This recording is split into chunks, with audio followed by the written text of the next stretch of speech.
Hello student, आज के segment में बेटा हम लास्ट टूल अपने रिकॉम्बिनेंट डीएनए टेक्नोलॉजी का कवर करेंगे, बायोरिएक्टर, जिसको हम सिंपल लैंग्वेज में फर्मेंटर भी बोलते हैं, जहाँ पे हम अपने रिकॉम्बिनेंट्स को, रिकॉम्बिनेंट उन होस्ट को बोला गया था जिसमें डिजायरेबल जीन था, तो हम अपने रिकॉम्बिनेंट्स को इन बायोरिएक्टर्स में, इन वेसल्स के अंदर जीन क्लोनिंग के लिए भेजने वाले हैं bye providing all favourable condition, by providing all aseptic condition.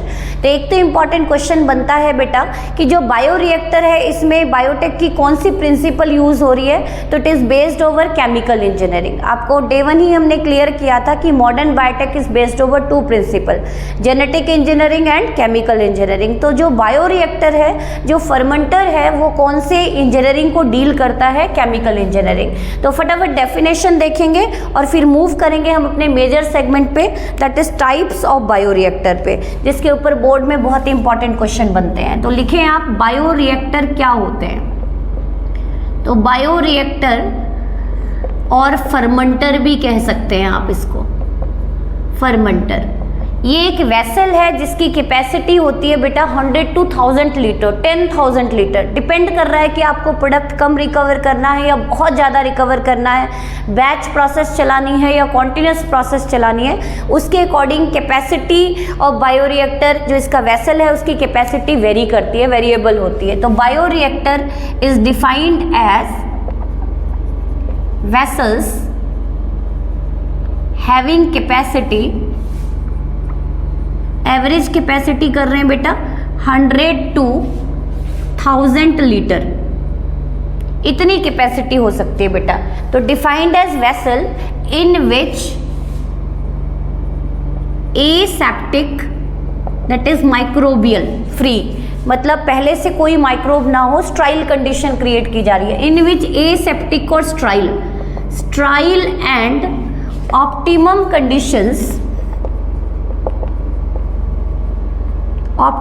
conditions provided to or given to recombinants किसको बोला था बेटा आपने, host with desirable gene, provided to recombinant से recombinant host with desirable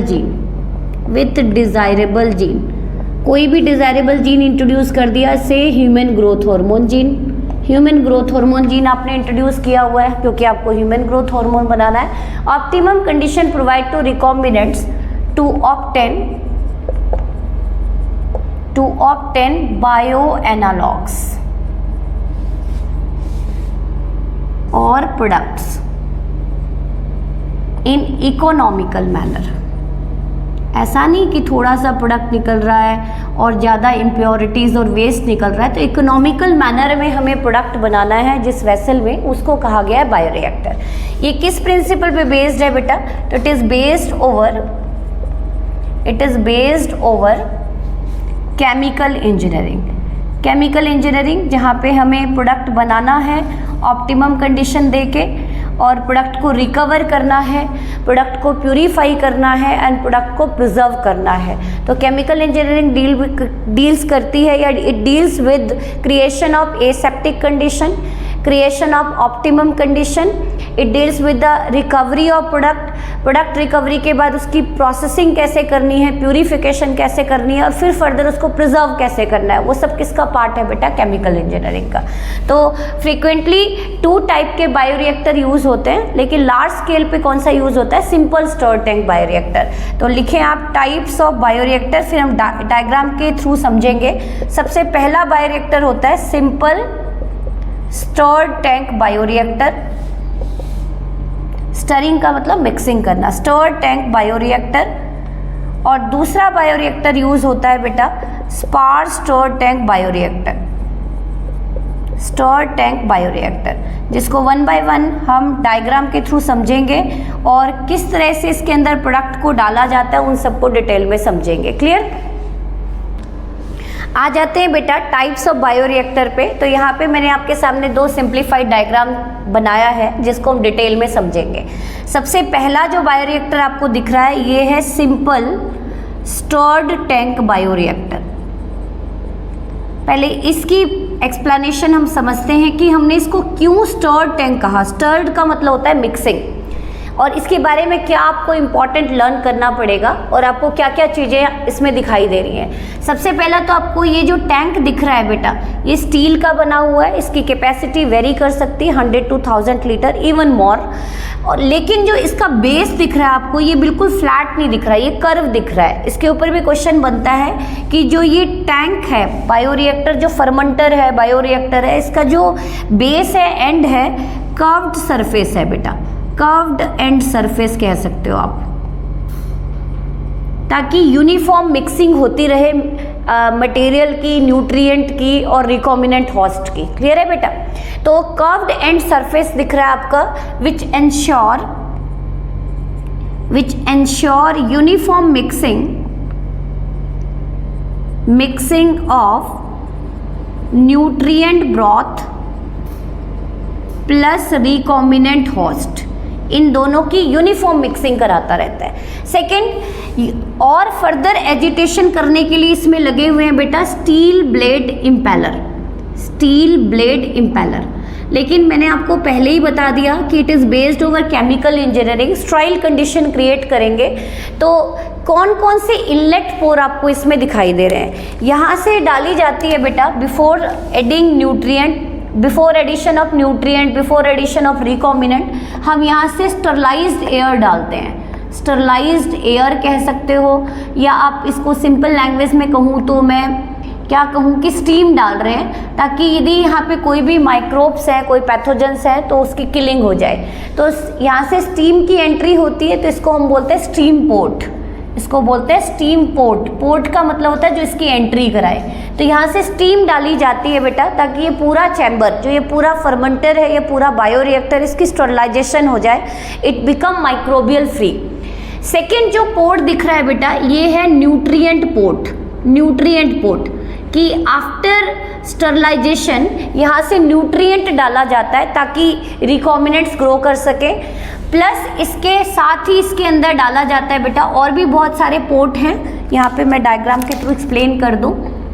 ये है रिकॉम्बिनेंट होस्ट पोर्ट, यहाँ से डाले जाते हैं रिकॉम्बिनेंट होस्ट, और रिकॉम्बिनेंट होस्ट जिसको आपने रिकॉम्बिनेंट ट्रांसफॉर्मेंट कहा था, रिकॉम्बिनेंट ट्रांसफॉर्मेंट। और कैसी कॉलोनी को आप यहाँ जीन क्लोनिंग के लिए डालेंगे, ब्लू या वाइट, याद कर लें, मैंने आपको ट्रांसफॉर्मेशन वाले चैप्टर में कराया था कि हाउ टू चेक ट्रांसफॉर्मेशन। तो डेफिनेटली हम यहाँ पे कौन सी कॉलोनी डालने वाले हैं बेटा, वाइट कॉलोनी, वाइट कॉलोनी वाले रिकॉम्बिनेंट होस्ट डालने वाले हैं। क्लियर? तो यहाँ से न्यूट्रिएंट डाल रहे हैं, यहाँ से हमने रिकॉम्बिनेंट होस्ट डाल दिए और इसकी जीन क्लोनिंग चल रही है। क्लियर? अब प्रोडक्ट बने या नहीं बने इसको चेक करने के लिए यहाँ पे लगे होते हैं बेटा sampling port. This one is sampling port. Sampling port जहाँ टाइम टू टाइम प्रोडक्ट को निकाला जाता है और चेक किया जाता है whether the product is completely formulated और not. Sampling port is used to recover product, to check whether the product is completely formulated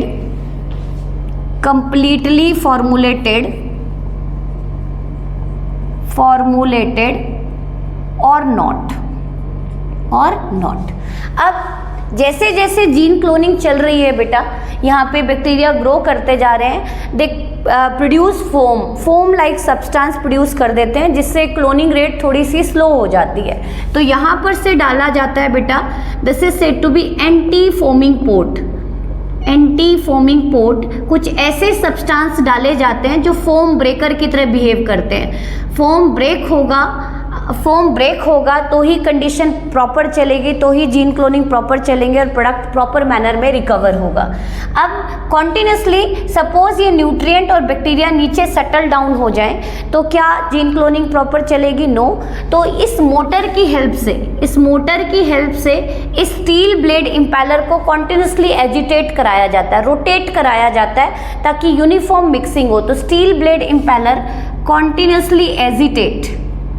continuously agitate nutrient broth plus recombinants, इनकी कॉन्टिन्यूसली एजिटेशन कराता है, mixing कराता है ताकि optimum gene cloning है। लेकिन कई बार यदि इसको थोड़ी स्पीडी घुमा दिया जाए तो ये स्टील ब्लेड इम्पेलर क्योंकि मैकेनिकल है तो they sometime cause mechanical hitting to recombinant bacteria, तो बैक्टीरिया की किलिंग हो सकती है। तो ये एक डीमेरिट लगा लें सिंपल स्टर्ड टैंक बायोरिएक्टर का कि यदि स्पीड में इन स्टील ब्लेड इम्पेलर को रोटेट किया जाएगा तो sometime it may responsible for killing of recombinant host, जो हमारे लिए अनइकोनॉमिकल हो जाएगा, नॉन इकोनॉमिकल हो जाएगा। तो स्टील ब्लेड इम्पेलर का ये डीमेरिट है कि continuous agitation of steel blade impeller में इन्वेसिव में किल होस्ट, रिकॉम्बिनेंट होस्ट, किल कर सकते हैं रिकॉम्बिनेंट होस्ट को। क्लियर है बेटा? तो ये एक इसका डीमेरिट लगा लें। अदरवाइज अभी भी extensively use to produce bio analogues, अभी भी बहुत लार्ज स्केल पे बायो एनालॉग्स बनाने के लिए हम कौन सा टैंक यूज़ करते हैं बेटा? Simple stirred tank bioreactor. तो 2-3 इंपॉर्टेंट क्वेश्चन बनेंगे। एक तो इसका कर्व्ड सरफेस क्यों होता है? ताकि यूनिफॉर्म मिक्सिंग होती रहे इसकी। दूसरा, इसमें यूनिफॉर्म मिक्सिंग के लिए क्या लगे हुए हैं बेटा? Steel blade impeller. लेकिन कई बार ये कॉन्टिन्यूसली एजिटेशन के टाइम पे रिकॉम्बिनेंट होस्ट की किलिंग करा सकते हैं। इसीलिए सेकेंड बायोरिएक्टर ढूंढे गए जिसको बोला गया सिंपल स्पार्स्ड स्टोर्ड टैंक बायोरिएक्टर। एक चीज़ और थोड़ा सा ध्यान दें कि सैम्पलिंग पोर्ट से हमने दिख लिया और यहाँ से फाइनल प्रोडक्ट रिकवरी होती है। This is the final product recovery. Final product यहाँ से निकाला जाता है। This is product recovery port. तो आपने देखा न्यूट्रिएंट पोर्ट है, this is recombinant host port, this is nutrient port, this is trial air जहाँ से इसको स्टरलाइज किया जाता है, इसको एसेप्टिक बनाया जाता है। एंटी फोमिंग पोर्ट से एंटी फोमिंग एजेंट्स डाले जाते हैं जो फोम को ब्रेक करते हैं। तो 2 चीज़ें आपने देखी यहाँ पे प्रॉब्लम आ रही है। एक तो steel blade impeller sometime even kill recombinant host. दूसरा, इसमें लार्ज स्केल पे क्या यूज़ किया जाता है बेटा? Anti foaming agent. तो इम्प्योरिटीज़ के अमाउंट को ये बढ़ा देती है, डाउन स्ट्रीमिंग कॉस्ट को ये इंक्रीज करती है। तो नेक्स्ट टैंक कौन सा यूज़ होता है बेटा? स्पार्स्ड स्टोर्ड टैंक बायोरिएक्टर। इसमें सिंपल सा टैंक है बेटा, बिल्कुल सिंपल सरफेस है इसका। इसके अंदर एक स्पार्जर लगा हुआ है, जिसमें हाई प्रेशर से एयर डालते हैं। हाई प्रेशर से हम क्या डालते हैं बेटा? Air, स्ट्राइल air. हाई प्रेशर में क्या डालते हैं? स्ट्राइल एयर डाल रहे हैं। और जब ये एयर इसमें से आती है तो यहाँ पे छोटे छोटे नोजल लगे हैं बेटा। जब प्रेशर के साथ एयर आएगी तो यहाँ पे बबल्स प्रोड्यूस करेगी। क्या प्रोड्यूस करेगी? बबल्स प्रोड्यूस करेगी। ये प्रोड्यूस कर दिए बबल्स, बहुत सारे बबल्स प्रोड्यूस कर दिए। तो ये बबल्स जो है ये डायरेक्टली हिट करते हैं बेटा किसको? रिकॉम्बिनेंट होस्ट को। And they continuously agitate nutrient broth as well as recombinant, और ये डेलिकेटली हिट करते हैं तो उससे किलिंग भी नहीं होती।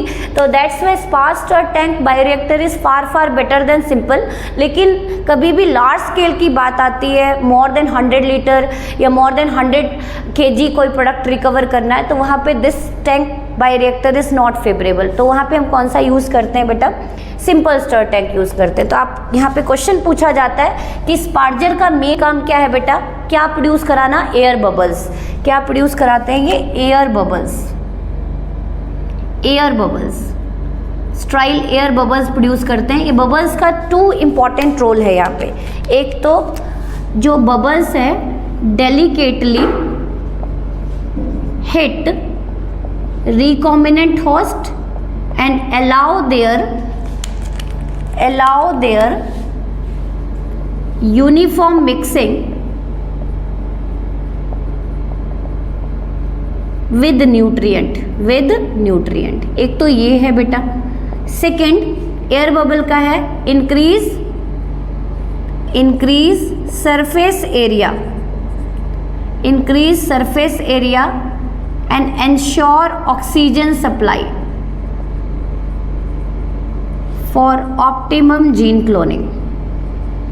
जीन क्लोनिंग, तो आपसे क्वेश्चन पूछा जाए which bioreactor is more preferable in gene cloning, definitely sparged stirred tank. लेकिन अभी भी लार्ज स्केल पे यदि कोई प्रोडक्ट बनाना है तो हम कौन सा यूज करते हैं बेटा, सिंपल स्टर टैंक। क्लियर है, तो विच वन इज फेवरेबल बेटा, स्पार्स स्टर टैंक। क्या इसके मेरिट नजर आ रहे हैं, एक तो ये मेरिट क्या नजर आ रहा है, there is no requirement of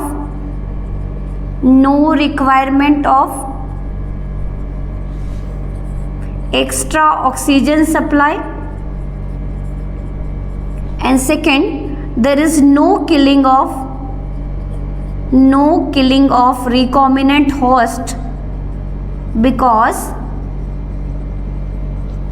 bubbles are highly delicate, खुद ही इतने डेलिकेट होते हैं कि बैक्टीरिया की किलिंग नहीं होती और यूनिफॉर्म मिक्सिंग होती रहती है। तो इसमें स्टील ब्लेड इम्पेलर यूज़ नहीं होता एजिटेशन के लिए, मैकेनिकल एजिटेशन नहीं चलती।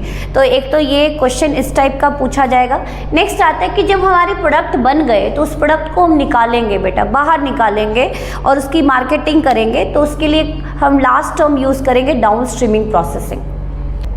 लास्ट बेटा कवर करेंगे डाउन स्ट्रीमिंग प्रोसेसिंग, कि हमने बायोरिएक्टर फर्मेंटर में रिकॉम्बिनेंट होस्ट की जीन क्लोनिंग करा ली by providing all favourable condition, by providing aseptic condition. Clear, तो जब प्रोडक्ट अब बन चुके हैं तो उसकी हम रिकवरी करेंगे, एक्सट्रैक्शन करेंगे एंड देन प्यूरिफिकेशन करेंगे। तो इसके अंदर क्या मेनली इन्वॉल्व होता है, तो down streaming processing it involve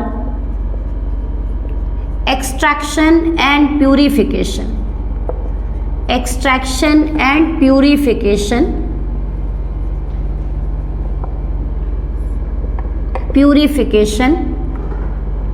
of bioanalogues or you can call recombinant proteins, clear बेटा। तो मेनली यदि मैं सीधी सी बात करूं तो ये दो स्टेप को डील करता है बेटा, एक्सट्रैक्शन एंड प्यूरिफिकेशन। हालांकि थोड़ा सा और भी ब्रॉड सेंस की बात करूं तो डाउन स्ट्रीमिंग में सबसे पहला आएगा बेटा, ये it deals with following event. सबसे पहला प्रोडक्ट रिकवरी और एक्सट्रैक्शन ऑफ बायोएनालॉग्स और रिकॉम्बिनेंट प्रोडक्ट, रिकॉम्बिनेंट प्रोटीन, कोई भी एग्जाम्पल ले लें, रिकॉम्बिनेंट प्रोटीन। बहुत सारे रिकॉम्बिनेंट प्रोटीन्स बनाए गए हैं बायोरिएक्टर में, फर्मेंटर में जीन क्लोनिंग के थ्रू, लाइक ह्यूमन इंसुलिन जिसको ह्यूमुलिन कहा गया, नेक्स्ट चैप्टर में डिटेल में पढ़ेंगे। ह्यूमन ग्रोथ हार्मोन बनाए गए हैं, OKT3 बनाया गया है, जनरली रीनल ट्रांसप्लांट में यूज़ होता है बेटा ये। इंटरफेरोन बनाए गए हैं, ये जनरली वायरल इन्फेक्शन में यूज़ होता है, इम्यूनिटी देने के लिए अगेंस्ट वायरल इन्फेक्शन। इंटरफेरॉन्स बनाए गए हैं, अल्फा-1 एंटी ट्रिप्सिन बनाए गए हैं बेटा, बहुत सारे क्लॉटिंग फैक्टर बनाए गए हैं, हिरुडिन बनाया गया है एंटी क्लॉटिंग फैक्टर्स बनाए गए हैं, etcetera. These all products are obtained from bioreactor, extract किया गया है इनको। तो क्या इन प्रोडक्ट को हम सीधा एक्सट्रैक्ट करें और पैकेजिंग करके मार्केटिंग कर दें? नो। तो हम नेक्स्ट करेंगे बेटा प्रोडक्ट रिकवरी के बाद purification of product. Purification of product अलग अलग मीन से करेंगे बेटा, अलग अलग मीन से। कुछ को some product are thermolabile in nature, some product are thermostable in nature. जो उनकी प्यूरिफिकेशन होगी वो उनके नेचर पे डिपेंड करेगी। Purification of product depending over the nature of recombinant proteins, कैसा उनका नेचर है, किस तरह का नेचर है, उसके ऊपर डिपेंड करेगा। अब हमने प्यूरीफाई कर लिया तो कुछ प्रोडक्ट बहुत ही सेंसिटिव होते हैं बेटा, उनको स्टोरेज करना है तो वी ऐड सम प्रिजर्वेटिव। तो नेक्स्ट है preservation of product. Preservation of product, आप देखते हैं मेडिसिन भी एक्सपायरी डेट के साथ आती है, तो certain type of preservatives are added. तो preservation of products via addition of certain type of preservative जिसके निल साइड इफेक्ट हो, प्रिजर्वेटिव। और यदि कोई मार्केट में ड्रग्स आ रहा है, कोई हार्मोन्स आ रहा है, तो डेफिनेटली हम उसकी क्लिनिकल ट्रायल देंगे। तो फोर्थ आ जाएगा certain type of clinical trial, at least 3 time, 3 clinical trial of vaccine, hormones, drugs to check their toxicity level, उनका टॉक्सिसिटी लेवल चेक किया जाता है बेटा। And the last one is marketing. Last क्या आ जाएगा? लास्ट इसके अंदर आ जाएगा marketing with suitable brand name, marketing with suitable brand name. आप देखते हैं अलग अलग फार्मा कंपनी, अलग अलग बायोटेक कंपनी की जो ड्रग्स आती हैं अलग अलग विद सुटेबल ब्रांड नेम के साथ आती हैं। जैसे Eli Lilly company of America ने जो सबसे पहला ह्यूमन इंसुलिन बनाया था उसको नेम दिया था ह्यूमिलिन बेटा। तो ऐसा नहीं है कि सारी बायोटेक कंपनी ह्यूमिलिन के नाम से ही निकालेगी, तो अलग अलग ब्रांड नेम से उनकी मार्केटिंग की जाती है। तो this is the complete explanation of chapter principles of biotech. Next segment में हम न्यू चैप्टर स्टार्ट करेंगे। Thank you so much.